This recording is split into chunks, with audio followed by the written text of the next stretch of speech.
Bonsoir à toutes et à tous. Bonsoir Marie-Odile et surtout bonsoir Marc. Voilà, Marc Daoud.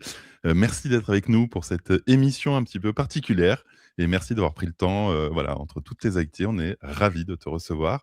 Et ben déjà, M comment vas-tu? Et puis voilà, merci. comment vas-tu toi aussi Marie-Odile? Je vais laisser Hem, Marc, d'abord répondre. bah, mer ouais, bah, ça va, merci de me recevoir, de me faire découvrir votre chaîne que je découvre, tout juste, hein, j'ai rencontré Marie-Odile avant de connaître votre chaîne, YouTube, donc grâce au festival Nexus et le hasard a bien fait les choses. Ah ben on est ravis. Et toi Marie-Odile, comment vas-tu?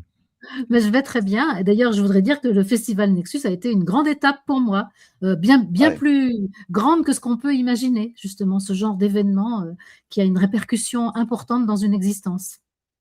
Donc je suis contente de te recevoir Marc, parce que j'ai Ah, aimé notre rencontre qui a été brève mais oui. intense. Et Et on remercie, tu as fini sur scène, pour nous partager un propos, j'ai trouvé très inspirant. C'était totalement improbable et tu Ouais, l'as fait. Tu On l'a fait ensemble, mais c'est ça. merci et donc je suis on particulièrement ouais. contente de t'accueillir ici avec Sydney. On remercie aussi Kate, hein, c'est elle qui nous a présentés pendant le festival Nexus. Et ben, Absolument. peut-être qu'on va commencer, Marc, par, voir un petit peu ton parcours parce que, actuellement, c'est toi qui es, le directeur, je crois, de Nexus, Mmh, la version papier et la version internet.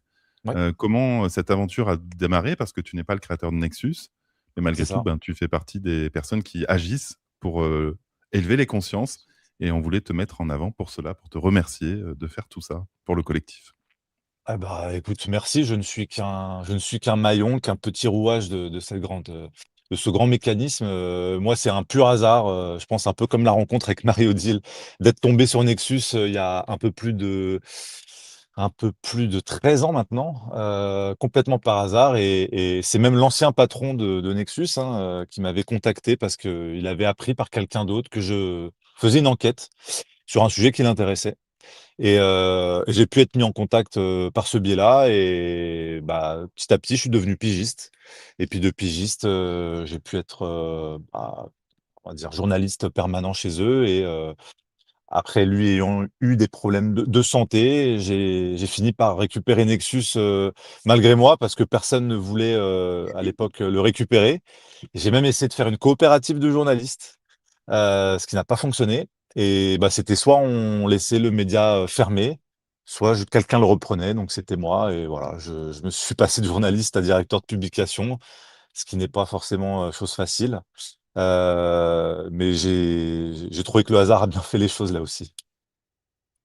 Et est-ce que tu peux nous donner une sorte de définition de ce qu'est Nexus, là, un petit peu la ligne éditoriale, le contenu, quel est l'objectif que vous donnez à ce magazine, que tu donnes, parce que maintenant c'est toi qui as Ouais. la responsabilité?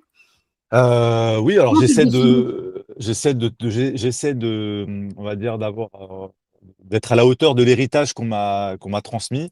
À la base, c'était Anne Givaudan qui avait, fondé Nexus en France, donc qui est une traduction d'une revue australienne qui date des années 80. Donc ça, c'était en 99, ça fait 27 ans déjà et petit à petit, en fait, le média s'est affranchi de cette version australienne très vite et est devenu un média à part entière, mais on a gardé que le nom. Le nom voulant dire, lien entre là, en latin et je sais pas s'il l'avait vraiment, en tête et à cœur à l'époque, mais j'ai trouvé que dans Nexus, il y avait toujours cette notion de lien, entre les gens, les journalistes, aussi avec le public et moi je suis arrivé dans ce milieu-là, que je ne connaissais pas, la spiritualité, je ne connaissais pas, les sciences alternatives, très peu. J'étais quand même assez au fait que le monde ne tournait pas rond et que ce qu'on nous racontait de comment fonctionne le monde était assez éloigné de la vérité. Donc j'étais assez, mûr pour, découvrir tout ça. Mais c'était pas mon univers et finalement j'ai découvert un monde, avec beaucoup de liens, beaucoup de partages, beaucoup de réflexions, de spiritualité. Ça a été ça ma première approche de Nexus, que j'ai essayé de garder, même si aujourd'hui on fait plus de politique et de géopolitique. Et c'est pour ça que je suis content de découvrir votre chaîne, parce que je vois que la spiritualité a l'air assez centrale, avec des sujets très Nexus, hein, qui sont souvent assez tabous ailleurs, hein, la Mmh. médiumnité, la vie après la mort, les choses comme ça, qui même chez les médias alternatifs ne sont pas forcément, très, c'est pas très récurrent de voir ça puisque, ça peut faire peur ou alors, ça peut paraître Mmh. un peu, farfelu et cetera et moi, j'ai découvert avec Nexus que c'était sérieux, que c'était même assez central dans la vie et j'essaie de préserver ça, cette ligne éditoriale, d'aller voir, dans les angles morts de tout. Donc les angles morts de l'information, donc ce qui nous amène à décortiquer et analyser les propagandes, mais aussi les angles morts de la vie et du matérialisme. Parce que finalement, l'invisible est un angle mort du vivant et on a l'impression que c'est fait que pour, voilà, les grandes idées, les concepts, alors que finalement, en tout cas moi j'ai découvert avec Nexus que c'était même le plus important avant la matière, c'était l'intention, l'information, l'énergie et j'essaie de garder, ce tout ça un peu tant bien que mal, assez central dans mon approche de ce journalisme, je dirais, alternatif. Merci. Alors, on a reçu déjà, 2-3 fois, je crois, Angie Vaudan sur la chaîne, donc Ah on oui. connaît très bien et donc on la salue si elle nous écoute. Hem, Ce que j'aimerais, aborder avec toi, c'est il y a, je pense, 3 points importants dans ce que tu viens de dire. Le 1er, c'est justement comment la spiritualité, peut être, galvaudée à l'heure actuelle parce qu'on la Ouais, range soit dans un espèce de dev perso un peu bizarre, ouais, soit dans exactement. l'occultisme, soit dans, le new age. Mmh. Mais en fait, du coup, on la en quelque part, on la galvaude. Pareil pour l'information, dès qu'on parle d'information véritable, on tombe tout de suite avec le mot qui commence à tous nous gaver, c'est-à-dire Mmh. complotiste. Et finalement, le plus dérangeant dans tout ça, c'est que nos élites, par contre, elles comprennent tout ça, elles y adhèrent, mais elles nous font croire que, on est des illuminés pour, garder un petit peu les ondes et conserver leur capacité à œuvrer depuis l'invisible. Comment toi tu te situes? Parce que j'imagine que tu es pas là-dedans, hein, comme tu le dis, avant de démarrer, et comment tu le vois aujourd'hui tout ça? Bah, pour moi, c'est, on va se dire finalement, c'est une nécessité, au-delà d'une réalité, c'est une nécessité de s'intéresser à ces choses-là. Ces choses-là dans je résume, hein, c'est les choses qu'on ne voit pas avec nos yeux, mais qu'on peut éventuellement, sentir par notre intuition, mais en tout cas déduire de pas mal de choses. Je pense que si on n'a pas ce relief-là, cet aspect-là des choses dans nos réflexions, il nous manque quelque chose qui peut, bon, on peut l'appeler transcendance, on l'appelle comme on veut, quelque chose qui nous dépasse et qui peut, donner du sens. Le problème, c'est que sans ce sens-là, on est orphelin, d'une trajectoire et je pense que c'est ce qui fait profondément peur aux gens quand on décortique les mécanismes de ce monde, les mécanismes des gens qui nous dirigent, et qui, ne vont pas dans l'intérêt général. Je pense que d'admettre cela, c'est se mettre face à une peur terrible, c'est que les gens qui nous gouvernent ne veulent pas forcément notre bien, ni le nôtre, ni celui de nos enfants et donc c'est extrêmement angoissant parce qu'on voit que ça Mmh. c'est à peu près partout sur la planète et c'est ce qui a fait que lorsqu'on parlait du covid, les gens y croyaient encore moins que tout ce qu'on a pu dénoncer avant parce que là, on a vu que c'était assez systématique, répandu sur toute la planète. Il y avait une sorte de synchronisation, lorsque un pays, était en train d'appliquer des nouvelles normes liberticides, le pays voisin, le lendemain ou la semaine suivante, appliquait les mêmes normes. Donc on voyait il y avait quand même une espèce, de d'intelligence, de résonance entre les mesures liberticides d'un pays à l'autre en Occident, mais même au-delà. Donc c'est assez inquiétant de se dire que on on se rend compte qu'on est face à des groupes d'individus, peut-être pas complètement homogènes, hein, on est totalement d'accord, il y a rien d'homogène, il y a beaucoup d'hétérogénéité, mais quand même, on voit que dans ce genre de situation, il y a une homogénéité des décisions. Donc Mmh. ça c'est un peu inquiétant d'imaginer, un tel pouvoir s'exercer à l'échelle de la planète. Si on imagine que la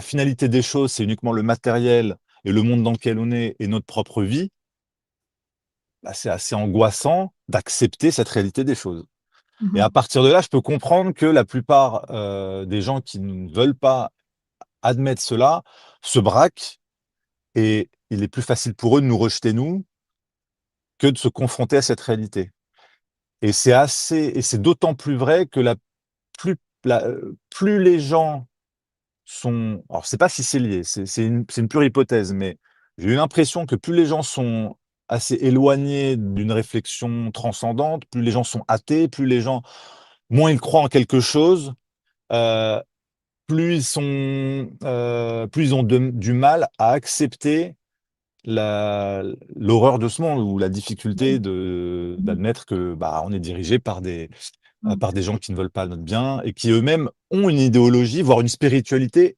inverse. Mmh.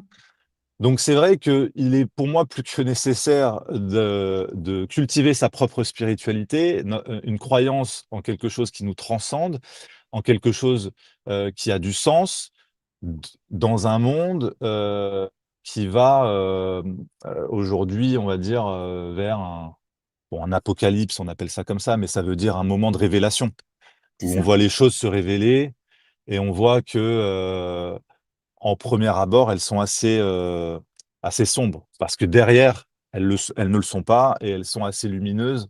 Encore faut-il accepter de voir ce qu'il y a derrière. Voilà. Mmh.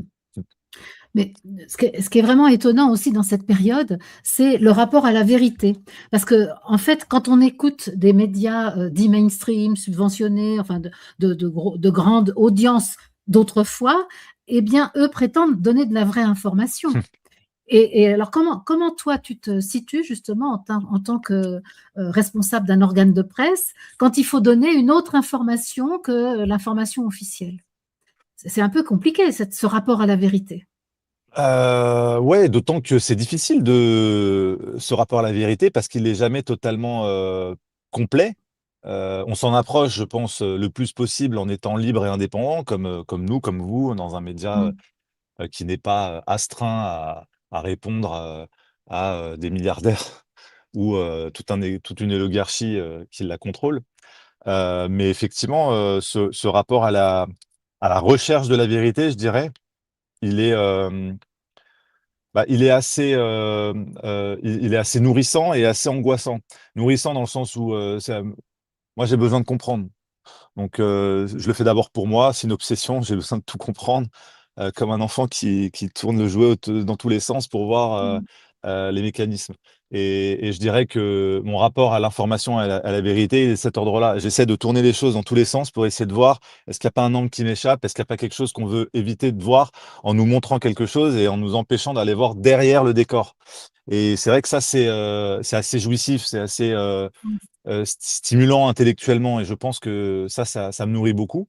Là où c'est angoissant, c'est qu'on n'est pas beaucoup à le faire et effectivement, il y a il y a une prise de conscience qui est que, bah, ce cheminement, doit être fait par très peu de gens et on doit accepter qu'on fait ce chemin, on va dire assez seul par rapport à ceux qui nous entourent, hein, on est toujours, je sais pas, entre 5 et 10 de la population à faire ça, ce qui est déjà pas mal. Peut-être il y a 10 ans, je me sentais un peu plus seul à Nexus, avant le covid, on était vraiment, vraiment pas nombreux à se poser des questions, ou à poser des questions qui dérangent et là où le covid a été assez bénéfique, c'est qu'il a pu permettre, de réveiller, pas mal de gens qui étaient dans un entre-deux, et de mettre en mouvement, tous ceux qui attendaient peut-être le bon moment et j'ai pu rencontrer énormément de personnes, Mmh. riches, enrichissantes, une nouvelle famille quoi qui m'a déjà que Nexus a été une première famille pour moi, on va dire intellectuelle, et même, spirituelle. Là, depuis le covid, ça m'a permis d'élargir cet horizon et de me dire: «Bon, on est peut-être encore minoritaire, mais on l'est de moins en moins». Mmh. Ma question, Marc, c'est, je me souviens à un moment d'une interview de Juan Branco qui disait: «Le problème, c'est que, quand il y a 95 de choses fausses, mais qu'il y a 5 de vraies, on peut, réussir à essayer de se faire une opinion. Mais quand il y a 100 des choses qui sont manipulées, comment on fait pour avoir la vérité?» Alors il parlait à l'époque, je pense, du procès d'Assange, mais plus, particulièrement, ma question, c'est la suivante. On a vu, par exemple, au début en 2020, tout le mouvement QAnon auquel on a pu adhérer Mmh. certains, en tout cas moi, j'ai foncé dedans et on s'est aperçu petit à petit qu'il y avait peut-être des influences, pro-évangéliques ou autres derrière. Comment on sait? C'est pas parce qu'on est l'opposé de ce qui se dit qu'on est aussi dans le vrai, parce que Ouais, des C'est ça. fois, une opinion et son opposé sont fausses. c'est vrai. Comment justement, tu arrives à essayer de naviguer là-dedans Sachant que voilà, encore une fois, qui dit, info libre ne veut pas dire vérité non plus, quoi. Pas du tout, et on peut se tromper. Je pense par contre notre force, c'est qu'on est beaucoup plus capable de l'admettre et de se remettre en cause, là où les grands médias, généralement, C'est ça, ne le font quasiment jamais, c'est voire, vrai. si ce n'est jamais. Et effectivement, bah, par exemple, c'est un bon exemple, cette histoire de QAnon, parce que moi je le regardais d'assez près, sans forcément, lui donner beaucoup de place et d'importance au Nexus. Donc c'est vrai que j'ai cette prudence, et j'ai aussi l'avantage d'une périodicité dans le magazine, un bimestriel, qui fait que on a cette Mmh. culture d'un temps un peu plus long dans Nexus, et aussi, d'une rédaction qui a à échelle très humaine, hein, voilà, à taille, assez restreinte et modeste, qui fait qu'aussi on n'a pas forcément tout le temps les ressources pour s'intéresser à tout et en faire quelque chose. Et on n'a pas non plus la culture de le faire, d'être dans l'instantanéité. Et ça nous protège souvent. C'est qu'on va pas tout de suite relayer les Mmh. choses dès que ça nous paraît intéressant, parce que oui, certaines choses de QAnon paraissaient intéressantes, faut le dire. Et peut-être qu'elles l'étaient à juste titre. Et là où, par l'évolution des événements et des choses, petit à petit, ça a pu être assez manipulé par les services ou autres. On sait que ça fonctionne comme ça, et souvent, c'est la force du pouvoir, c'est qu'il construit la thèse et l'antithèse. Comme C'est ça, ça. bah, les gens savent plus trop où est la vérité, et eux tiennent les deux bouts du spectre entre les mains, et c'est plus facile pour eux du coup d'orienter d'un bout à l'autre la population. Mmh. Et c'est d'autant plus difficile pour nous qui essayons d'avoir une démarche vraie et authentique, c'est que bah on veut essayer d'éviter de tomber dans un piège ou dans l'autre. Ça nous oblige à plus de prudence. Ça ne nous empêchera pas de faire des erreurs, mais je pense qu'effectivement, on est comme des funambules tiraillés entre deux bords qui ont l'air opposés. Et c'est là où parfois, moi, je continue de poser la question aussi. Ok, euh, jusqu'où je peux avoir confiance dans telle ou telle information, sans forcément risquer de tomber dans une ingénierie, une manipulation. C'est pas facile. Ça dépend des sujets. Il y en a qui sont plus évidents que d'autres, mais ça dépend des sujets. Et j'en viens même à un sujet beaucoup plus clivant que QAnon. Je ne sais pas si vous connaissez. Bon, vous voyez un peu ce qui se passe aux États-Unis depuis quelques années par rapport aux divulgations sur les ovnis. Mmh. Oui. C'est un sujet qui nous intéresse beaucoup à Nexus depuis de nombreuses années, qui est très sourcé sur pas mal d'aspects, qui est assez solide. Voilà, il y a des sources militaires, des sources civiles depuis des décennies qui existent et qui montrent que ce sujet mérite qu'on s'y intéresse. Et en même temps, on voit qu'aux États-Unis, depuis quelques années, se déroule une série de divulgations, d'auditions officielles, hein, avec des membres du Congrès, des membres de l'administration américaine qui viennent balancer des infos assez énormes, que nous, on soupçonne, mais jamais on n'aurait cru que certains membres américains viendraient dire que effectivement, il y a du matériel qui a été récupéré, du matériel non terrestre, et qu'ils ne peuvent pas en dire plus. Ou que, sous-entendant parfois qu'il y aurait peut-être même pu avoir des contacts. Mmh. Et à partir de là, me vient tout de suite le réflexe, peut-être un peu trop, je sais pas, méfiant, me dire: «Bon, est-ce qu'il ne s'agit pas là d'une tentative d'opération psychologique, de manipulation des foules, sur quelque chose qui est vrai?» Ouais, C'est-à-dire, c'est ça. il y a des phénomènes aériens non Mmh. expliqués, il y a des choses qui nous poussent à croire qu'une technologie existe, qu'elle n'est vraisemblablement pas de notre époque. Maintenant, lorsque ça vient s'inscrire dans une série d'événements médiatiques aux États-Unis, et que ça résonne avec ce qu'on a pu entendre. Vous savez, Serge Monast avait dit il y a des Mmh. décennies, attention, ils vous feront l'opération Bluebeam potentiellement pour manipuler les gens sur une fausse invasion extraterrestre. Et Ronald Reagan, qui de quelques années plus tard avait dit à l'ONU, il faudrait une invasion extraterrestre pour unifier les peuples de la Terre au lieu de les diviser. Je me dis, tiens, c'est quand même bizarre. Donc Ouais. euh, attention à certaines informations. Et c'est là où j'essaie toujours d'être prudent. Bon, ça peut parfois être frustrant, de voir que, effectivement, quand on voit qu'ils gèrent la thèse et l'antithèse, donc je prends le cas de l'ufologie. Il y a encore quelques années, on voyait que tout était fait pour tourner en ridicule ce sujet. Donc la thèse, c'est que ça n'existe pas. Et aujourd'hui, on voit que l'antithèse commence à arriver. C'est à savoir, ça existe, on va vous dévoiler des choses petit à petit, on va vous y préparer.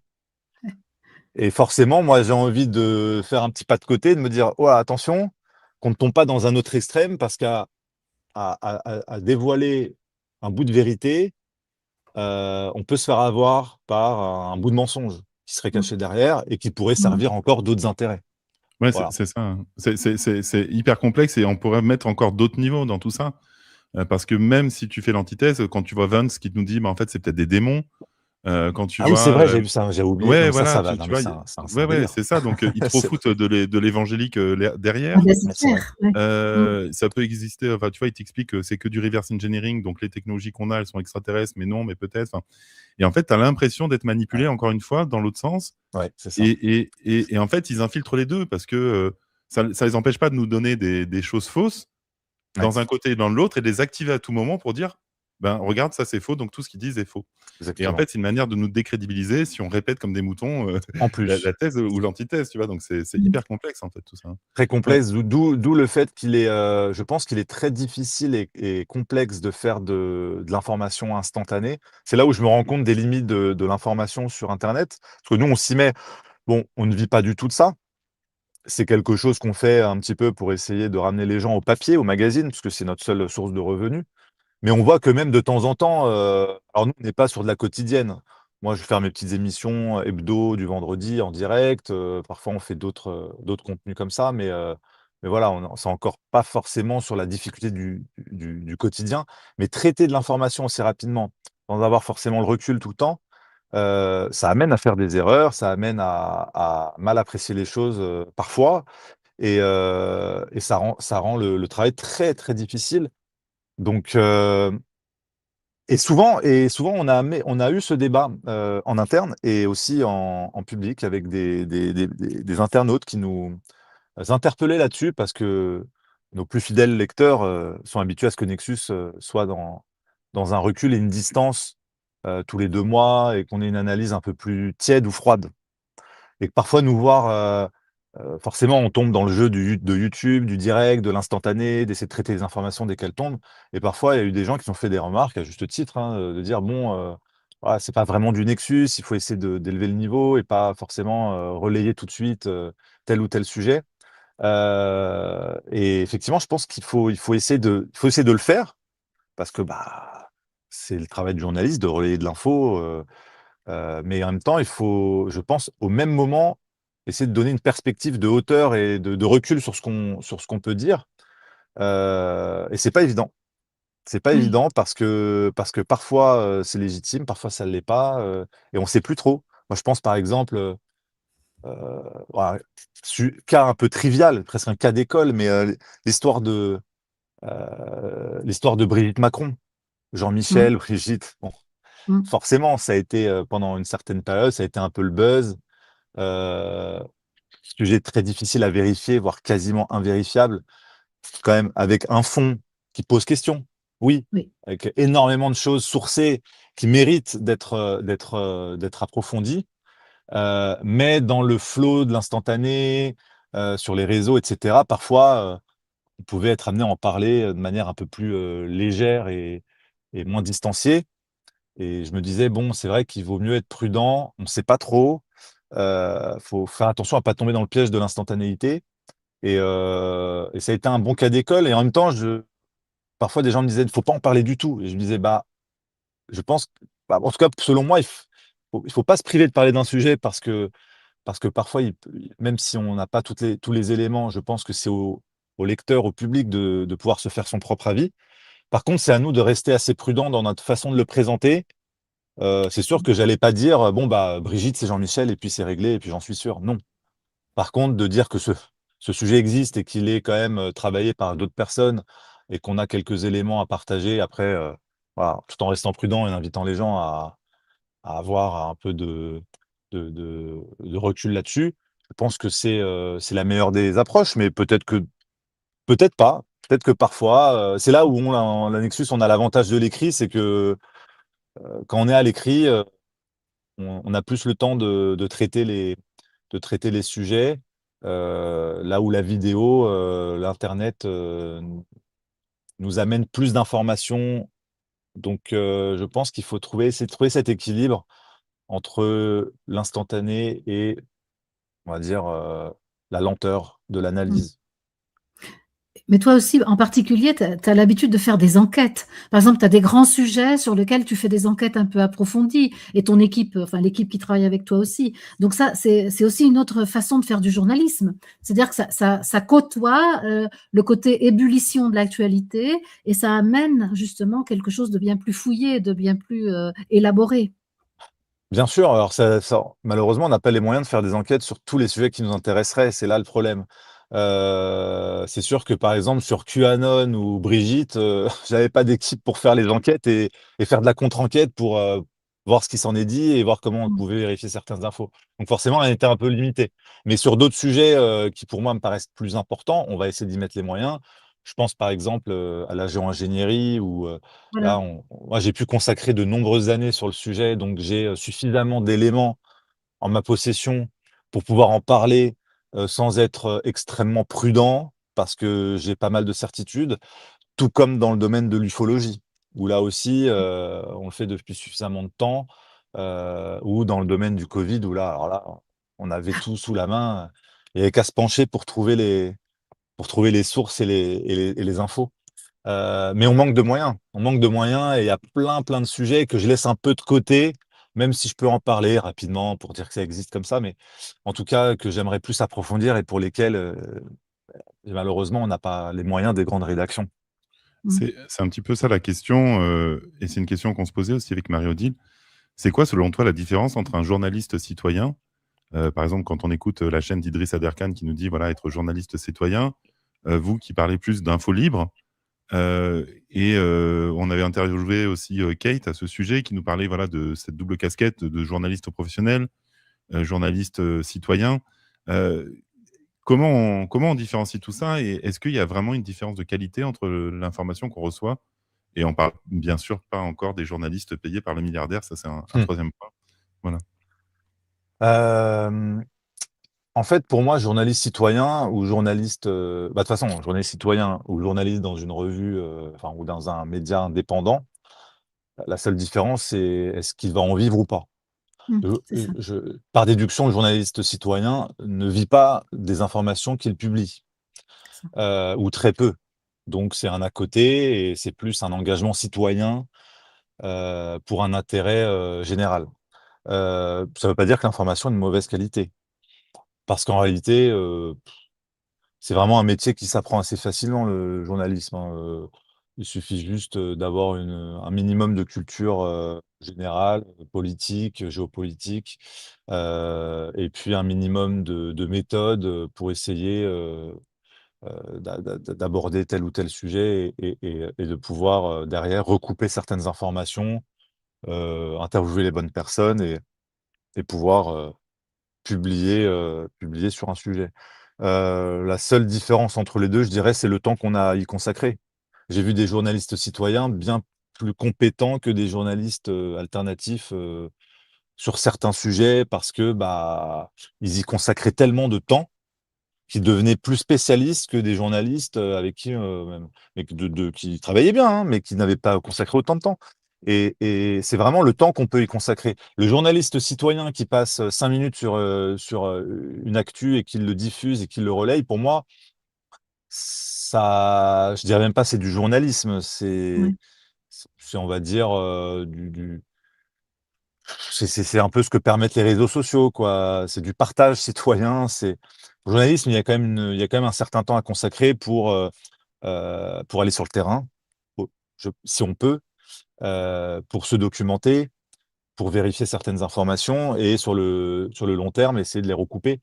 Donc moi, je fais pas de distinction forcément, si quelqu'un n'est pas payé, et qu'il est, on va dire, entre guillemets «amateur», c'est-à-dire qu'il n'a pas la carte professionnelle et qu'il dépend pas d'un média, qui bosse dans un autre domaine. Je fais aucune distinction et j'ai pu travailler avec des gens comme ça, sur des sujets importants, et se débrouiller parfois bien mieux que des journalistes payés. Donc voilà, je pense pas que ce soit un frein d'être journaliste citoyen.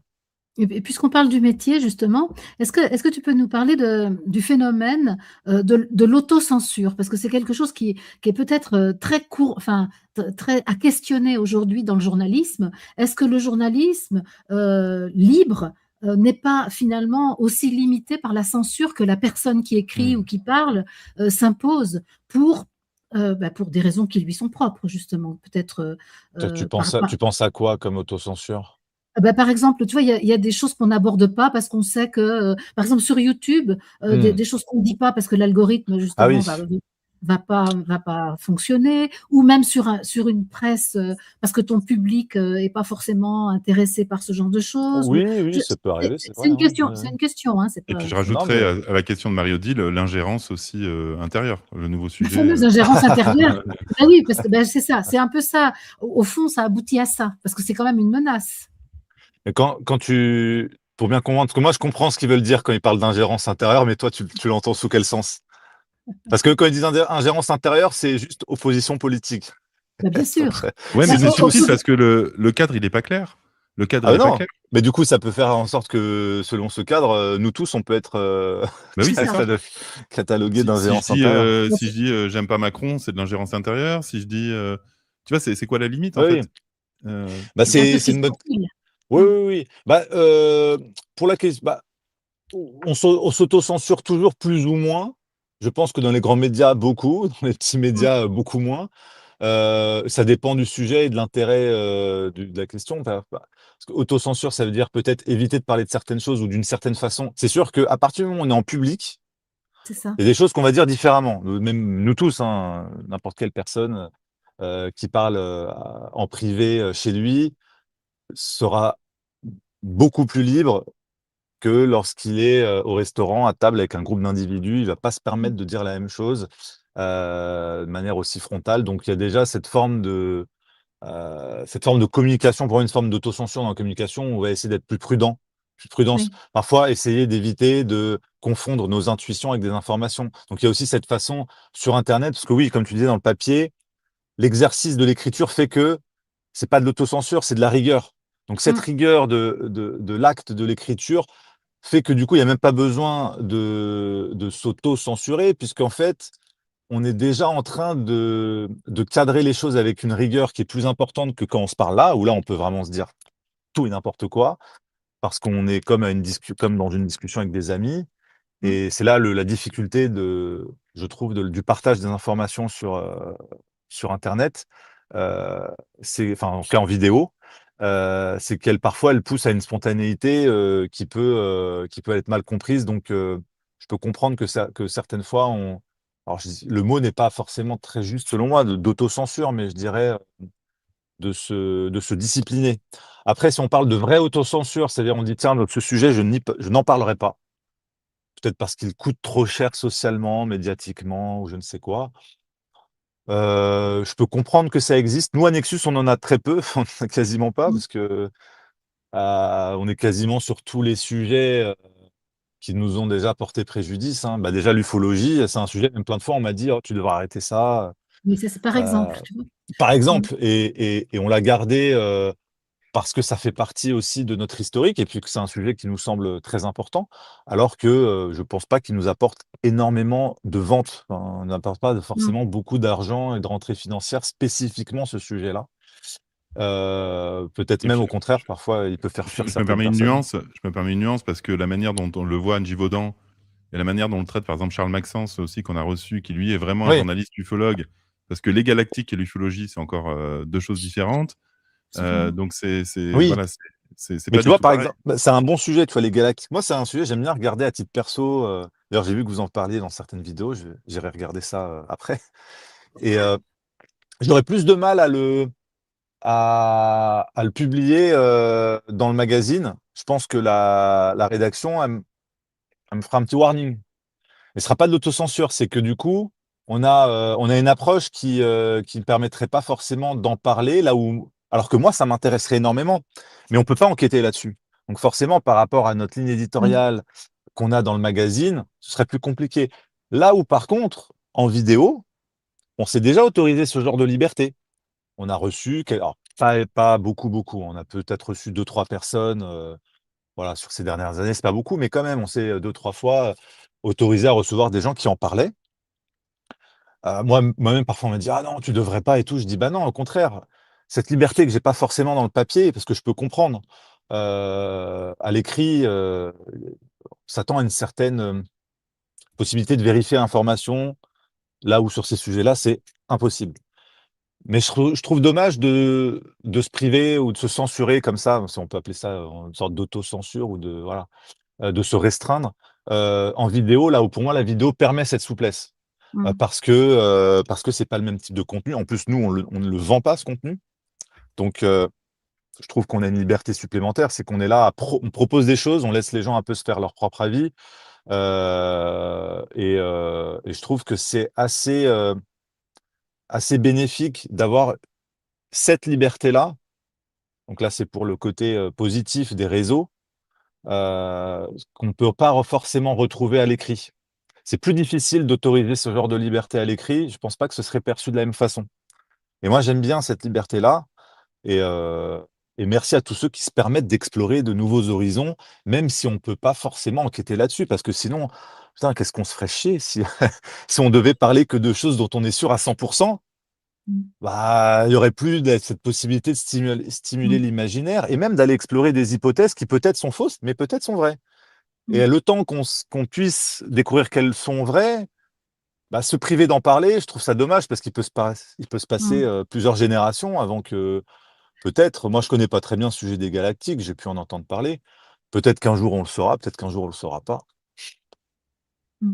En fait, c'était aussi ma question, c'était l'impact des opérations psychologiques qui sont menées et de l'ingénierie sociale qui est organisée. En fait, c'est ça et je pense que le journaliste n'échappe pas à cet impact-là. Bah, évidemment, c'est difficile. Je pense qu'on est incapable d'être hermétique C'est ça, à l'ingénierie quelle qu'elle soit. C'est impossible. À moins d'être si bien informé qu'on a toutes les infos, mais il faudrait avoir des sources tellement haut placées que oui, moi, ce que je n'ai pas. Mais sinon, c'est difficile. Non, c'est difficile de pas se faire intoxiquer. Jamais. Et puis même, c'est de toute ça. façon, on peut se faire intoxiquer indirectement. C'est pas obligé d'être, manipulé directement par un groupe d'individus. Mmh. Non, on peut se faire manipuler, très facilement par les algorithmes, par, les institutions, par les grands médias qui décident de publier telle ou telle information à un moment T. Et même si c'est des informations auxquelles on ne va pas forcément croire, c'est une forme d'intoxication parce que ça va placer un repère à partir d'un moment. Et à Mmh. partir de là, nous, on va devoir se positionner. Même si on se positionne en contre, bah, à partir du moment où on s'est positionné par rapport à ce point-là, ça devient un point d'influence autour Mmh. duquel les puissants, en tout cas ceux qui manipulent, les opinions, savent comment orienter. On sait, hein, la fenêtre d'Overton. Ouais, c'est ça. Entre autres, c'est des techniques de manipulation. On peut se dire non, on peut très bien dire, bon, bah, moi heu, je suis contre par exemple, la vaccination de masse ou la vaccination tout court, peu importe, très bien. Bah, à partir du moment où je me suis placé en opposant, j'ai pris un rôle peut-être qu'on a voulu me faire prendre. C'est ça. Mmh. Parce que peut-être qu'ils ont besoin des 2 aspects du spectre pour faire avancer l'ensemble et comme C'est on ça. disait tout à l'heure, il leur faut les tenants de la thèse et les tenants de l'antithèse et peut-être que parfois, nous tous ou je sais pas, pas parler pour vous, mais en tout cas beaucoup d'entre nous qui, nous opposons à des choses de manière légitime, à ce qui a pu être, liberticide, bah, nous Mmh. jouons ce rôle de, Ouais. de vecteur d'une antithèse qu'il fallait à ce moment-là pour le pouvoir, Mmh. qu'il fallait que ça existe. Mmh. Et Ouais, et et ouais. voilà. Et je En suis pas fait, dupe de ça. Ouais, c'est ils font en dingue, hein. sorte que ça soit, dégueulasse, quoi. Quand c'est dégueulasse, je sais pas, on prend l'exemple, le dernier truc où c'était dégueulasse, c'était les agriculteurs, où tu avais, 50 CRS qui débarquaient pour, Ouais, tuer un cheptel. mais Il y a c'est forcément ce qui va s'activer en nous, la blessure d'injustice, les pauvres agriculteurs, les méchants CRS, ils viennent à 50. Je veux on dire, peut on peut pas avec les faire mieux pour caméras de acti partout. mais oui, on peut pas faire mieux pour activer chez une C'est certaine ça. Exactement, partie de la population, une certaine émotion qui Mmh. peut-être va leur servir pour X ou Y raison, je n'en sais rien, dans une espèce de partition, musical qu'ils maîtrisent Ouais. comme des chefs d'orchestre. Mmh. Et ils savent qu'en activant, comme tu dis, telle ou telle injustice, mais chez bon nombre d'entre nous, et à juste titre, et c'est Ah, normal que c'est ça provoque ça chez nous, eh ben, on va l'exprimer de la façon la plus directe et spontanée sur les réseaux, mmh. et ça leur permet à eux d'orienter, Mmh. de manipuler, de faire avancer aussi certaines choses. Parce que je peux imaginer qu'en permettant à beaucoup de gens aussi, ça fait partie de l'ingénierie sociale, en permettant à beaucoup de gens d'exprimer leur colère à des moments clés, peut-être que ça évite que cette colère s'exprime à d'autres moments. Mmh. C'est comme C'est une ça. soupape, hein, faut à un moment donné Ouais, qu'elle c'est ça, pète. c'est des Bon, bah, C'est on soupapes, la ouais, ça. fait c'est ça. péter, bah, comme les avalanches. On déclenche une petite avalanche pour éviter qu'une plus grosse arrive. C'est ça. Et bien sûr qu'on est conscient de tout ça. Et qu'effectivement, dans l'ensemble, bah, on se laisse tous un petit peu embarquer dans leur stratégie de déclenchement de mini-avalanches à des Mmh. moments clés. Et la question, c'est qu'est-ce qu'on fait? Parce que ouais. Est-ce qu'on ne réagit jamais? Auquel cas, bah, ils n'ont pas prise sur nous, mais en ne réagissant jamais, bah, ils Tu fais avancent rien. leur, on fait rien, ils Mmh. avancent leur agenda comme d'hab. Donc au final, C'est ça ça, change rien. Est-ce qu'on c'est sûr. réagit trop parce qu'on veut la révolution tout de suite et qu'on en a marre et qu'on est en colère? Mais auquel cas, ils attendent que ça parce que ils ont que à foutre une loi martiale et c'est terminé. Et puis ils maîtrisent le terrain de la violence mieux que quiconque. C'est encore une fois la voie du milieu, quoi. C'est oui, on doit s'indigner, peut-être pas trop. Oui, on doit se mettre en colère, mais pas trop. Oui, on doit Ouais. aussi dénoncer, mais peut-être pas trop. Et C'est c'est là complexe, peut-être, hein. mais c'est peut-être là où, tu parlais de la transcendance ou de la voie spirituelle. C'est là peut-être où il y a un levier justement. C'est-à-dire Oui, c'est vrai, se sortir de ce panier de crabes là et regarder les choses de peut-être, c'est vrai. quel est le sens? Quelle est l'intention? Et c'est ce que tu parce que ça revient au début de ce que tu disais dans ton quand tu as commencé à parler, c'est-à-dire cette transcendance, cette, dimension-là qui vient donner un regard, C'est vrai, un peu différent. Qu'est-ce que tu en penses? c'est vrai, c'est vrai. Exact, exact. Et je l'entends aussi bien que je me rends compte qu'il faut qu'on le fasse encore plus, même à Nexus, c'est-à-dire alors on essaie de le bien le faire dans le papier, il y a toujours cet équilibre avec un peu de spiritualité, un peu de dénonciation, un peu de solution. Et peut-être parfois on manque peut-être de le faire quand on est dans le feu du direct, de nos vidéos hebdo, des choses comme ça, où on va parler d'actu et on manque parfois de ce réflexe de attends, faut que je prenne cette hauteur spirituelle, Voilà, qu'est-ce c'est qu'il est en ça. train de se jouer là en moi? Qu'est-ce qu'il est en train de se jouer chez lui, Ouais, chez eux, et même chez eux, même chez ceux qui nous, C'est ouais, ouais. ça. malheureusement, qui nous gouvernent et qui nous imposent ces dictatures-là. Il se joue quelque chose aussi. Mmh. Parce qu'on a Ouais, l'impression qu'on peut être soit, on les écoute bêtement, soit on s'oppose et on fait partie du plan, ouais, soit on dit: «Tout est faux, allez vous faire foutre monde de merde» et j'écoute plus rien. Et oui, en c'est fait, si vrai. tu veux, c'est du coup, aucun des 3 ne va. C'est vrai. Du coup, c'est quoi la quatrième voie? Alors oui, prendre de la Ah, Mmh. hauteur, c'est génial. On peut dire que tout se crée depuis nous et je le pense, totalement et intimement. Mais c'est vrai que c'est quoi une réaction alignée, face à Ouais. cette surenchère? Je suis désolé, mmh. depuis 6 mois, ils arrêtent pas. Ils nous refoutent des Bah, depuis migrants 6 ans, avec un feu depuis enfin, 6 ans même, ils arrêtent ouais, pas. même Oui, c'est depuis 6 ans, ouais, et c'est là, vrai, c'est depuis vrai que 6 ans. Mais bon, en là, depuis 6 2026. mois, oui, tu sens Mmh, que ça mmh, s'accélère mmh. encore Attends, puis c'est encore drôle quand un même, tu as l'Espagne qui gagne la coupe du monde juste après, et ils se font envahir par des migrants. Enfin, genre moi, je suis oui, oui, désolé, oui, oui. mais c'est tellement drôle cette histoire de l'Espagne, tu vois? Et en plus, les gens, ils ont réagi à chaud et quelques jours après, on découvre qu'en fait, C'est la juste à police côté du maroc Maroc. la Ouais, c'est police ça. marocaine a laissé, et même a C'est ça. entretenu ce phénomène. Et Enfin, puis tu te c'est dis: même pas «Bon, en Espagne, c'est une oui, espèce de petit, c'est une enclave». c'est une enclave qui est en plus au Maroc, donc il y a personne C'est qui ça. débarque. Heu, en plus, Et finalement, tu te rends compte que finalement, en faisant ça, qu'est-ce qu'ils ont activé? ouais Est-ce et puis qu'ils n'ont Ouais. qu'est-ce pas que activé un phénomène, un sentiment nationaliste, identitaire dans beaucoup de pays? Et pourquoi? européophile, ouais. Là où tu te rends compte qu'il y a tout un tas de gens qui sont un peu les tenants d'une idéologie, tu sais, le conflit de civilisation, et cetera. Et est-ce que ça sert pas aussi, ce terreau-là, qui va faire quoi au final? Que les gens se divisent. Et Voilà, voilà. c'est ça. Et je De me la dis: «Tiens, schismologie. c'est» C'est la vraiment quoi? de la La schismologie, c'est-à-dire schismologie. on OK. crée du schisme en permanence, tu Oui, vois? c'est ça, voilà, ben voilà, c'est On crée ça. de la division en permanence, ouais. C'est un billard à 3 bandes tout le temps. Mmh, C'est mmh. incroyable. Et donc là où du coup, encore une fois, cette réaction instantanée, elle est un piège parce que réagir par l'émotion instantanément est un piège et malheureusement, on y tombe, souvent, mais ça dépend parce qu'on a tous nos fragilités, nos sensibilités. Moi, c'est vrai qu'un sujet comme ça, je vais y être moins sensible. Donc, j'ai le temps, de regarder un peu, de prendre du recul et de pas tomber, tout de suite dans l'émotion.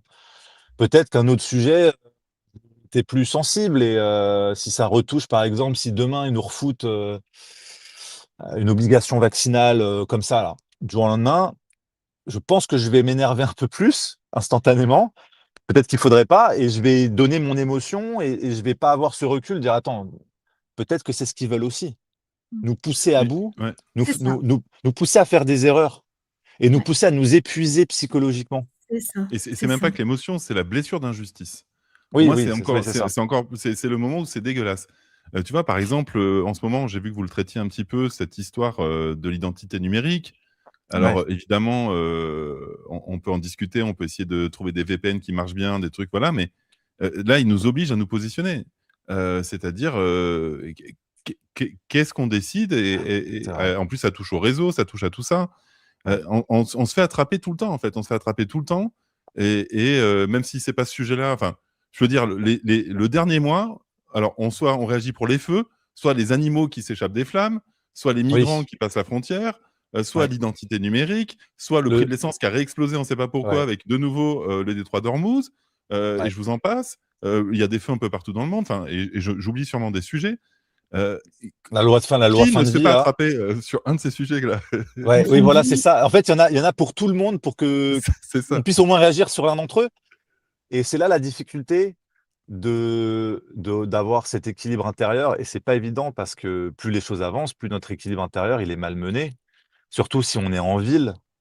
Enfin, moi, en tout cas, moi, c'est mon cas, donc ça veut dire qu'on est dans ce stress ambiant, ce bain qui est un peu oppressant, qui fait qu'on n'a pas forcément, l'environnement qu'il faut, pour nous ressourcer, quotidiennement comme il faudrait, pour faire face à toutes ces attaques un petit peu, psychologiques et tôt ou tard, à un moment donné, il y a une colère qui s'échappe, il y a une émotion il y a une émotion qui fait jour et qui les nourrit. Si on se passe en plus, vous qui parlez bon, j'imagine ça vous êtes familier du sujet des égrégores, de voilà, de mmh, on sait, en tout cas, on soupçonne que ces groupes d'individus très haut placés, travaillent sur ces niveaux d'énergie et d'information-là, aussi. Et absolument. donc à chaque fois qu'on apporte, même de manière légitime, hein, notre colère à un sujet, on alimente encore parce que ça f c'est des vibrations qui sont assez basses Mmh. et qui ne nourrit pas nous, mais qui nourrit d'autres et au final, bah, c'est peut-être leur carburant, donc il leur suffit juste d'activer un peu à droite à gauche, Mmh. nos petites cellules pour, créer ce carburant et hop, ils récupèrent ce qu'il faut, quoi et c'est sûr que, avoir la posture, adéquate en permanence est un challenge, en tout cas pour moi, je pense pour beaucoup d'entre nous Ah, pour moi aussi, ouais. et je pense que c'est la priorité. La priorité, ça y est, on a compris plus ou moins ce qui se passe, il faut continuer de le décrypter. On a compris à peu près, le contour du monde dans lequel on est. Peut-être que la priorité, c'est surtout de travailler cette posture intérieure et c'est pas évident. Et justement, c'est ce que j'avais remarqué au festival Nexus, c'est comment ton intention et ton intuition, les 2, ont porté quelque chose Mmh, qui a donné lieu à un événement. c'est Et vrai. c'est là peut-être la voie et au fond, on peut dire que le festival Nexus qui a eu lieu fin juin était en quelque sorte une manifestation de cette intention C'est vrai. que tu portes ou que ton équipe porte et de l'intuition qui répond à ces opérations psychologiques, à cette ingénierie Mmh mh. sociale? Parce qu'au fond, est-ce qu'il y a autre chose à faire? Bien sûr, sûrement d'autres, mais est-ce que Oui, ça, oui, justement, oui. c'est pas un exemple très concret de la combinaison de ton intuition et de ton intention qui trouve sa Mmh. forme là? C'est vrai que tu vois, c'est intéressant ce que tu me enfin, j'avais pas réfléchi à ça comme ça, mais peut-être qu'effectivement parce que j'ai passé tellement d'années, en tout cas, ça faisait 2 3 ans que j'avais cette idée de festival en tête C'est ça. et après, enfin, avant de commencer à le lancer concrètement, je l'avais vraiment, pensé et projeté dans ma tête. Après, bon, même quand j'ai commencé à m'y mettre, avec Géraldine, et d'autres membres de l'équipe pour l'organiser concrètement, je passais peut-être parfois plus de temps à projeter l'ambiance, l'énergie que ça pourrait avoir, ce que je voulais vraiment que les gens puissent vivre, C'est ça. plus que la main dans le cambouis à voilà, faire le et cetera. Bon, ce qu'on a dû faire aussi, mais et du coup, peut-être qu'effectivement, d'un point de vue, au niveau de l'information, au niveau de l'énergie, ça a pu apporter quelque chose de passer ce temps, mais en tout cas pour moi, c'est un temps qui est chronophage. Peut-être qu'il y a d'autres façons de faire. Moi, je j'ai pas de méthode, hein. Il y a des gens qui sont spécialisés là-dedans, qui travaillent à leur intention tout le temps, qui ont des rituels. Moi, j'ai pas de rituel, je le fais vraiment au feeling et c'est beaucoup de moments, d'introspection, seul, dans une ambiance un peu calme et souvent le soir, pour imaginer et là, ça concernait le festival, mais pour d'autres choses, je passe ce même temps à essayer de projeter, ce que pourrait, faire Nexus ou ce qu'on pourrait faire nous tous dans ce qu'on veut voir advenir dans ce pays et d'imaginer la forme, finale de ce qu'on a envie au fond de notre cœur. C'est-à-dire, c'est quoi la finalité de tout ça, en fait? Et moi, c'est un peu ce que j'ai fait pour le festival, donc je voulais à peu près, ce qu'on a eu, c'est-à-dire une ambiance, bon enfant, bienveillante, nourrissante, enrichissante, de la joie et cetera. Bon, bah, finalement, c'est apparemment ce que tout le monde a eu, donc tant mieux. Maintenant, peut-être que le travail qu'on doit faire, c'est d'imaginer ça, OK, mais à l'échelle du pays. Bon, à l'échelle du monde, c'est encore plus important, mais ou l'échelle de notre petit village ou de notre famille, je n'en sais rien. Qu'est-ce qu'on veut à la fin de tout ça? C'est Est-ce ça. que c'est pour vivre bien ensemble? Est-ce que c'est pour, C'est l'humain avoir qu'on veut. un Bah, en fait, moi, c'est c'est se ce que je rencontrer. pense, c'est Ouais, ça, c'est ouais. se rencontrer, c'est partager, c'est l'humain. En fait, pour moi, la finalité, elle peut être que ça. Parce Bah que oui. l'enrichissement personnel, ça sert à rien. Bah, peut-être pour certains, en tout cas, je pense pas pour, ceux, comme nous qui essayons de combattre l'injustice. Donc il reste quoi finalement? Que le partage, quoi. Mmh. La Et au joie, le fond, partage, ouais. ouais, beh, au fond, ce que tu as fait pour toi, ça retentit sur le collectif. Est-ce que c'est pas ça, en fait, la réponse à ces manipulations, justement, c'est de revenir Peut-être. Revenir à à soi, cette ouais. à cette intention, mais Revenir parce que oui, l'intention, vue en soi, elle est jamais que pour soi. oui, bah, bien sûr. Bah, j'espère, sinon ça n'a pas de sens. C'est là Bah, c'est le où Mmh. principe, holographique en fait, enfin, ouais. ça C'est ça. voilà, oui, oui, bien sûr.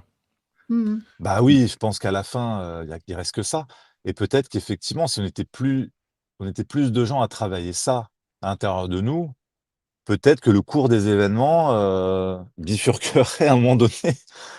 On se fait plus Heu, embarquer, hein. On se fait plus embarquer quand ouais, on sait que tout se joue en nous. Après, on peut l'oublier. Il s'agit pas qu'on ouais, s'affiche parce que le piège, c'est de s'auto-flageller à chaque fois qu'on ça c'est s'écarte vrai, voilà, donc ça, c'est évident. Il faut juste observer et se dire: «Bon, ah, là, je l'ai perdu, je me remets dans l'axe. c'est Là, je me vrai. suis fait embarquer». Voilà, mais après quand on connaît un état, homéostatique, stable, tu vois, ce que et pour nous et je tiens à te remercier encore une fois et je sais pas si tu l'as compris, mais pour Marie-Édile et moi-même, de voir ces 3 500-4 000 personnes réunies, Mmh, dans cette énergie-là, parce que ouais. honnêtement, c'était pas simplement, des gens, des stands, des intervenants et un bel espace. C'était quelque chose d'alchimique. Il y a eu vraiment un processus de transformation et je connais personne qui est ressorti, Je identique entre le début et la fin, que ce soit les intervenants, même le lieu, même tout ça. Donc, ouais, il y a une vraie transformation et ça, c'est pas n'importe qui peut le faire. C'est-à-dire, il s'agit pas de te flatter ou quoi, mais de te dire que tu as cette vision, cet alignement, cette intégrité qui a permis ça. Parce que chaque personne parle de toi, en fait, qui est venue. Et en fait, du coup, ça te raconte toi aussi.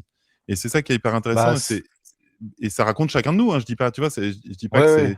c'est. Je suis pas en train de voilà, te complimenter. Non, Enfin, voilà, c'est je le fais, gentil, mais voilà. Mmh. mais non, mais bah, merci pour ce partage parce que je m'en rends de plus en plus compte parce qu'on me fait beaucoup ce retour-là et je me suis pas rendu compte pendant le week-end parce que j'étais pris par des urgences tout le temps. De ce que les gens étaient en train de vivre. Et c'est vraiment à la Mmh. fin, quand tout le monde est venu, quand on partait, enfin, pendant 1 heure où tout le monde disait merci, au revoir, merci, et tous les partages qu'on a reçus, l'équipe de Nexus et puis moi-même, et que j'ai vu dans l'œil des gens que c'était pas le même merci qu'on a pu avoir quand on faisait des salons Nexus, quand on a fait les 25 ans de Nexus, c'était cool, hein, on a eu des super moments, super retours de ces gens-là, parfois même qui étaient venus aussi à tous ces événements avant. Ce merci-là était vraiment rempli d'émotions, et de quelque chose de touchant que j'avais pas vu ailleurs et et je me suis rendu compte à ce moment-là qu'il s'était passé quelque chose de plus que, C'est ça. juste on a mis 2 scènes avec des gens super et c'était intéressant et c'était cool et machin. Il y a eu une expérience humaine qui s'est passée là, je pense qu'il y a eu des rencontres aussi, des moments que les gens ont vécu de manière totalement imprévue, peut-être parce que l'énergie du lieu et du week-end, et de la programmation l'a permis et tout le monde, comme tu dis, est revenu un peu transformé de ce week-end. Et je me permets de dire ça parce que je veux pas comparer, mais j'ai fait le week-end d'avant avec la santé intégrative. Il y avait peut-être la moitié des intervenants en commun avec ton événement. Ouais, C'était le même lieu ouais, et ça n'avait oui, rien à voir et ça n'avait rien à voir oui, c'est et je veux pas marrant, dire, voilà et pourtant tout Mmh. était là. Il y avait c'est des Ouais. vrai. scènes, il y avait plusieurs scènes, il y avait la moitié des intervenants en commun, il y avait le Va même, savoir, j'en sais domaine. rien. Non, mais c'est vrai, je sais pas. Et C'est qu'est-ce qui a C'est pour hallucinant. changé? ça que je parle c'est pour ça que je parle de l'intention et parce que pour Peut-être c'est moi, ça, ouais, ce qui a été vécu pendant le festival, c'était la manifestation de ton intention. peut-être. J'ai peut-être trop passé de temps à imaginer que ça allait être super et puis c'est devenu super et voilà. Oh là Mais là, oh mon Dieu, refais jamais ça. Mais continue Marc, vas-y, je t'en peut-être si on fait tout ça, ça va être encore beaucoup plus sympa la Ah prochaine bah, c'est c'est ce fois. même qu'on pas essaie de que dire, voilà. je crois pas que c'était Je même que c'était super, c'était non, simplement que je tu as caricature dû super, mais préciser tu as dû préciser, vraiment très très finement ce que tu voulais. franchement, pas tant que ça. J'ai vu vraiment, j'ai pas non, je suis pas allé dans ce niveau de détail. Je pense que certaines personnes le font quand ils projettent des choses et ça peut peut-être marcher parce que je sais qu'il y a beaucoup dans des ateliers de Philippe Guimand, les gens essaient de projeter Oui, des oui, mais je parle synchronicités, même des pas choses de comme ça. ça. Bon, C'est en tout plutôt la cas, fréquence, c'est la fréquence. c'est pas je suis pas allé dans ce niveau de détail. Vraiment, Mmh. je suis purement resté sur, une émotion. J'ai projeté ça avec une émotion de joie et j'imaginais Ah, juste que cette émotion, elle était partagée c'est pendant ce ça. week-end et que ça se passait bien, en imaginant, ce que j'ai vu à la fin quand les gens sont partis, ces sourires, ces émotions, ces yeux, presque, remplis de larmes de voilà, de gratitude pour peut-être pas pour nous forcément, mais pour le partage que tout le monde s'est accordé. Parce que Mmh. j'ai vu aussi des choses que j'avais pas du tout projetées, mais que les gens ont créées entre eux.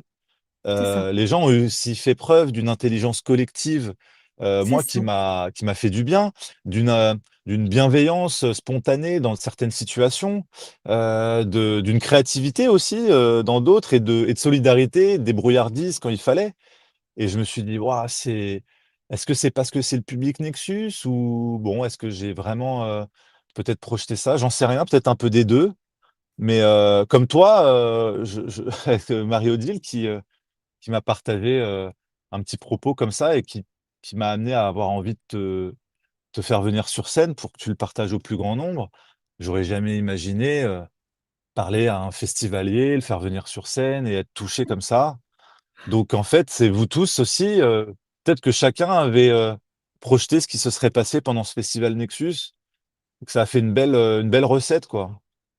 Quand je te parle de précision, je parle plutôt de la fréquence, tu Ah vois? oui, De de la nature, du registre, pas tellement d'accord. de la forme, mais du registre et c'est ça que je crois qui était visible dans ce que tu portais, me Mais je pense semble-t-il. que c'est pour essayer de reboucler avec ce qu'on se disait tout à l'heure.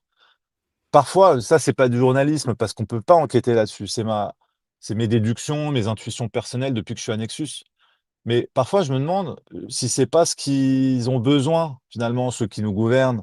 Bon, même s'ils sont pas c'est pas un groupe homogène, hein, quand je dis ça, je sais que c'est pas un groupe homogène. Mais je pense qu'ils Mmh. partagent une certaine idéologie assez homogène concernant l'énergie, les égrégores et cetera, l'ésotérisme, voilà, vous avez compris.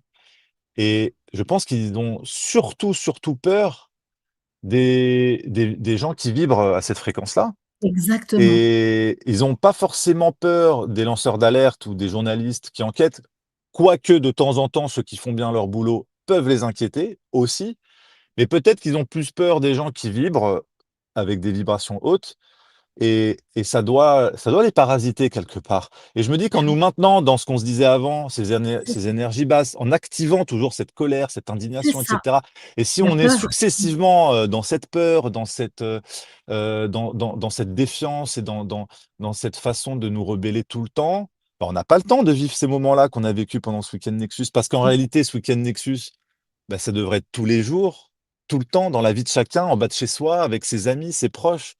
C'est ça qui est terrible, c'est qu'on a vécu ça de manière émerveillée, comme si c'était exceptionnel, ça devrait pas l'être. Et on nous a tellement habitués depuis petits à ne pas vivre ça parce que, moi, mes souvenirs depuis que je suis petit, c'est beaucoup de vibrations basses, d'émotions assez basses, à l'école, la compétition, la peur, l'angoisse, les critiques, les reproches, les jugements, et cetera. Enfin, en tout cas, je vois qu'on est dans une société beaucoup comme ça et on n'a pas le temps de vivre ces partages et cette solidarité-là et quand on le vit, on voit le bonheur et la puissance que ça nous a procure. Mais tout là-haut, ils doivent se dire: «Putain, il faut absolument C'est ça, que ces gens ne vivent surtout pas ça tous les jours parce que, nous, on n'existe plus instantanément. On ne peut plus Après, adhérer à leur ouais. scénario si on vibre comme ça tout le temps». Après, ils essayent de justement, hein, je sais que moi, je voulais faire le rêve de l'Aborigène, par exemple, un festival que j'aime beaucoup. Ils ont à expliqué côté de chez que moi. non, ils pouvaient voilà, non, non, on le ferait pas parce que les gens risquent de mettre le feu et donc voilà, enfin c'est sûr Mmh. qu'il y a toujours des prétextes fallacieux, mais Bah oui. merci Marc pour ça, ce que tu viens de dire, C'est c'est la ça. la quintessence de tout ça. C'est-à-dire, retrouvons-nous, pour vibrer ce qui devrait être tout le temps et pas une exception Bah et ouais. je crois que c'est la Et ce qu'on pratique porte, qui permet ça. ce qu'on C'est porte l'expérience ce qui qu'on permet ça. porte profondément en nous, c'est ça. Ouais. Parce qu'on Moi, le porte. on le porte, mais normalement, on le porte depuis qu'on est enfant. On le Oui, Ouais. perd après, les enfants le vivent absolument. spontanément à chaque seconde et je pense que malheureusement, les adultes leur brisent cette spontanéité et pour retrouver ça, parfois ça prend une vie entière. En tout cas, moi, je retrouve ces choses-là à travers Nexus, par le cadeau que font les gens, parfois en nous faisant des retours extrêmement touchants ou par ces événements, ces petits événements que j'essaie de faire parce que, je pense qu'au fond de moi, j'ai envie d'essayer de revivre ce qu'on a tous perdu, finalement, depuis longtemps, que j'espère certains ont encore, peut-être dans leur famille, avec leurs amis, parce que ça existe encore cette harmonie. Mais elle est de plus en plus rare et effectivement, il faut faire en sorte de la cultiver tous les jours, même si on n'est pas d'accord et c'est ça le plus dur, finalement et ce qui a été difficile pendant le covid pour moi aussi, c'est coûte que coûte de maintenir cette harmonie et ce partage, cette joie avec les gens, même si on n'est pas d'accord avec eux Mmh. Ouais. et c'est là la plus grande victoire parce que sinon, si on tombe à chaque fois, dans la division, il leur suffit à eux, tout là-haut, de nous créer des leviers de division Tout pour à fait. briser cette harmonie et puis Mmh. voilà, c'est réglé. Mmh. Et vu qu'il y a Mmh. toujours un sujet sur lequel on va se diviser, que ce soit la religion, la politique, la santé, le sport, on trouvera toujours, L'alimentation, tout. l'alimentation. Donc, il leur suffit d'activer n'importe quoi et puis à un moment donné, Mmh. toute ou partie de la population qui se divisera sur tout Mmh. n'importe quoi. Mmh. Et c'est là, je pense, le plus grand message et le plus grand défi, ouais. Ouais. On va afficher, je crois que tu avais ta chaîne, c'est ça, Marie Odile? Je sais pas si tu avais la Oui, fenêtre? oui, je veux bien, alors attends, oui, c'est ça. J'ai donc voilà, ça c'est le magazine Ouais, et ça c'est la chaîne YouTube, je crois, hein, c'est ça et voilà. avec des interviews, assez longues et là, vous avez commencé une série, là, j'ai écouté, sur les effets secondaires des injections. C'est Oui, remarquable. Franchement, j'ai écouté 2 épisodes parce que ça a commencé hier, je crois. ouais. J'encourage vraiment tout le monde à aller écouter. Ce sont des témoignages qui sont extraordinaires. Marc, Mmh. bravo, c'est pas toi qui as fait les interviews, mais c'est quand Non même et oui, oui, c'est un de nos anciens collègues, hein, qui s'appelle Lazare, qui a fait un oui, super boulot, et il a fait le Tour de France, un peu en Belgique aussi pour apporter un visage et un propos un peu humanisant sur ces gens qui ont vécu ces effets secondaires et qui sont souvent, dans le, dans le silence et dans l'obscurité mmh, et je trouve qu'il a réussi à leur redonner, une voix et un visage, très humain. Il y a à peu près une quarantaine de témoignages qu'il a pu recueillir. On va en mettre un par jour, ouais, jusqu'à septembre. ouais, Va ensuite s'en suivre un documentaire, qui compilera un peu, les 40 témoignages. Là, les 40 seront en accès libre intégralement, dans mmh, leur intégralité et ensuite, il y aura un livre photo, qui sera, accessible gratuitement en PDF et payant, pour ceux qui veulent en version papier et 75 des bénéfices, repartiront, à l'une de ces associations, qui nous a beaucoup aidé à trouver ces personnes-là. Heu et voilà, donc vous pouvez retrouver tout ça sur la chaîne Nexus et puis sur Mmh. la chaîne de Lazare, sur son Substack, Lazare Mohamed aussi. Il a fait un super boulot, je le remercie infiniment. Ouais, Ah, vraiment, c'est très je vois que tu as interviewé Raoul Barati aussi. On a oui, été là. Sa Oui, Ra première interview, nous. Quand il ah, a j'adore ah ouais, il est génial, ouais. et Avec ça fait partie de ces gens, lui, heu, qu'on y croit pas, parce que les gens ouais, disent: il «Oui, dégage blablabla». quelque chose, hein. Il Ouais, dégage, il suffit juste d'être dans la même pièce que lui, de le regarder dans les yeux, de ouais, parler 5 minutes avec lui, on sent quelque chose en nous qui qui nous change. réaligne un petit peu Mmh, instantanément et on voit mmh. du coup la puissance que peut avoir une personne sur l'autre, même sans ouvrir la bouche, parce que même parfois juste par son regard bienveillant et sa posture, on sent qu'il se passe quelque chose. Un Et phénomène moi, de ça me résonance.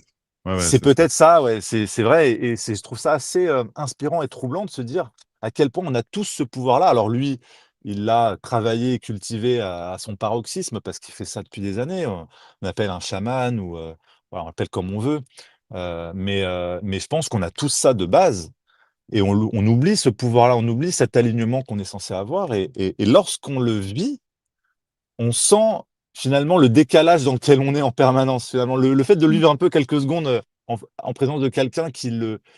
l'incarne, on se rend compte du décalage dans lequel on est intérieurement, dans l'énergie ou dans la fréquence et tout et c'est assez, alors c'est rassurant parce qu'on se dit: «Bon, bah, on peut y revenir assez vite, oui, finalement». Parce qu'on Mais le c'est res ce qu'on si on le sent, ressent.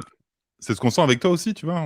Dans ta congruence, dans ce que tu fais, pour Marie-Odile ou moi, ça nous permet aussi de nous réaligner, parce que tu es inspirant et peut-être pour d'autres. Donc oui, oui, c'est Ouais, vraiment c'est chouette. gentil. On va essayer de respecter le temps que tu nous as donné. En tout cas, peut-être on va te permettre de nous donner une conclusion, ou peut-être un message, d'ouverture, sauf si Marie-Odile, tu as une dernière question pour Marc? moi, j'ai une petite curiosité parce que je sais que tu fais des interviews. C'est quoi dans les dernières interviews que tu as faites, là, celles que tu nous recommandes d'écouter, quand tu vas les publier? C'est quoi les dernières belles rencontres que tu as faites? Ah bah, je dirais Raoul Barti vraiment, là, c'est la vidéo que tu as montrée, c'était une conférence, hein, qui était, à l'Observatoire du réel, enfin au Forum 104 avec l'Observatoire du réel. Donc ça, Ouais, c'est pas moi qui l'ai interviewé. Mais quand vous remontez de quelques semaines ou quelques mois là, j'ai fait son interview, au studio. Donc elle est doublée ou Oui, sous-titrée parce qu'on l'a faite en anglais. ouais, Heu ouais. c'est et Quentin, vraiment c'est ça? Non, c'est je sais plus, oui, comment il c'est s'appelle. Quentin, ouais, avec qui il Ouais, ouais, il est travaille, ouais, génial qui Quentin, ouais, ouais. Ouais. et vraiment ça a Ah été mais une de voilà, mes interviews cette année qui m'a le te plus, voilà ici, regarde. ah oui, tu trouvé? Mmh. Ouais, c'est ça. Ouais. Bonjour, bienvenue C'est sur toi. Nexus. Mais là, OK. on t'est en direct, alors je vais Bon, cool et je sais pas si ça passe en vidéo, si ça se trouve, ce que j'ai ressenti ne sera pas ressenti en vidéo. Mais en tout cas, c'est pour moi, l'un des personnages qui m'a le plus, nourri ces derniers mois, parce que je pense qu'il a apporté ce que j'estime dont on a tous vraiment besoin, cette connexion. Et ça, c'était juste avant le festival en plus, je crois, Mmh. et c'est ce genre de rencontre, moi, qui me nourrit, que j'essaie de distiller, de projeter, dans le reste de Mmh. notre travail, Mmh. ce qui est pas évident. Mais tout le monde, hein, il y a énormément de gens, qui m'inspirent, hein. Mais ça a été le plus surprenant pour moi, Ouais. plus déstabilisant. Parce que là, on ne parle pas Covid, on ne parle pas, Big Pharma, on ne parle pas ingénierie sociale. Mmh. Lui, il s'en fout, il est déjà bien Oui, au-delà il de est tout indien, ça. il vit dans son paradigme, ouais. Voilà, il travaille sur un autre plan, et ce plan-là, je pense qu'il nous manque et cultivons-le un maximum pour que le reste de notre travail et de nos compréhensions en tant que citoyens puisse être soutenable et puisse Mmh. même être transformé positivement. Parce qu'on va devoir le faire, parce qu'on ne pourra pas, heu, nier ce qui est en train de se passer sur terre et on pourra pas, passer entre les gouttes parce que, bah, je vois pas, à moins de vivre dans une grotte, au fin fond ou je sais pas, au fin fond de l'Amazonie et encore, on ne sera pas préservé. Je vois pas comment échapper à tout. Donc, pour y faire face et pour le transformer, il faut le comprendre et il faut y apporter une vibration, plus haute. Mmh. Ben, écoute, Merci. merci Marc, c'était, un super échange. Écoute, j'ai vraiment adoré les sujets qu'on a abordés. Ça paraît pas si, important que ça et pourtant c'est fondamental ce qu'on a dit ce soir. Il y a eu Mmh. vraiment des pépites et je pense qu'en tout cas, moi, je vais en garder un très bel éclairage et surtout des leçons parce qu'en effet, je pense que les conclusions auxquelles on est arrivé tout le long de cet échange sont fondamentales pour la suite, surtout qu'on sait que la pression va monter, que la Ouais, cocotte minute ou la grenouille va vouloir sortir de l'eau qui monte. c'est vrai. Et donc, ouais, voilà, c'est ça. Merci Marie-Odile. Et puis, ben, je te laisse le mot de la fin. En tout cas, moi, j'ai vraiment adoré cet échange. Et dans le chat aussi, ça a vraiment Pareil, ça a plu. pareil, franchement, vous m'avez fait un peu, vous m'avez fait réfléchir et vous m'avez apporté une bonne énergie là. Franchement, je repars avec une bonne énergie. Je dis pas que toutes les interviews que je fais n'apportent pas de bonne énergie, mais bon, on va rester sur du journalisme pur et dur. Et d'avoir apporté cette dimension intérieure, je me rends compte qu'elle est vraiment importante pour soi Mmh. d'abord. Et je repars avec voilà, cette bonne vibration, cette bonne énergie. Et merci pour ce que vous faites. Même si j'ai pas encore tout creusé, je vois que vous faites je vois quand même que vous faites un sacré boulot depuis longtemps. J'ai vu qu'il y avait plus de 1000 vidéos. La chaîne existe depuis de nombreuses années. Donc chapeau. Je sais ce qu'il en coûte de consacrer autant de temps. Donc bravo à vous et je repars avec cette nouvelle compréhension, enfin cette compréhension renouvelée qu'il faut qu'on apporte toujours et encore plus de compréhension spirituelle au monde dans lequel on vit et à nos vies respectives. Et bon, c'est facile à Nexus parce que ça fait partie déjà de l'ADN, mais on l'oublie parfois. Ouais, Mmh. Alors c'est bien de se le rappeler. tout Mmh. à fait, tout à fait. Ben, écoute, merci Marc. Et moi, ce que j'adore, c'est quand on vit une expérience. Et ce soir, c'était une expérience. C'était pas une émission, c'était une expérience. Et Mm. j'adore quand tout le monde est transformé par l'expérience et pas quand on reste dans sa posture. Bon, ben voilà, distancié et tout. Et pour moi, les Ouais. meilleures émissions, interviews, c'est celles où on repart tous en ayant eu, bah, comme tu dis, cette transmission presque vibratoire qu'on peut ressentir devant des personnes comme Raoul ou d'autres. Mm. Et là, ce soir, c'est ce qu'on a généré dans cet espace collectif. Donc, merci pour ça. Merci Marie-Odile. Je ne sais pas si tu veux conclure cet échange, Mais Marie-Odile. je veux bien dire un mot parce que j'avais l'intuition justement de la pertinence de discuter tous les trois de ce qu'on a abordé ce soir. C'est-à-dire, moi, ce que j'avais repéré chez Marc, c'est cette intention qui est spirituelle, mais qui n'a pas besoin de se décliner par un discours spirituel, mais qui se manifeste. Et je suis contente parce que je crois qu'on a mis des mots sur tout ça.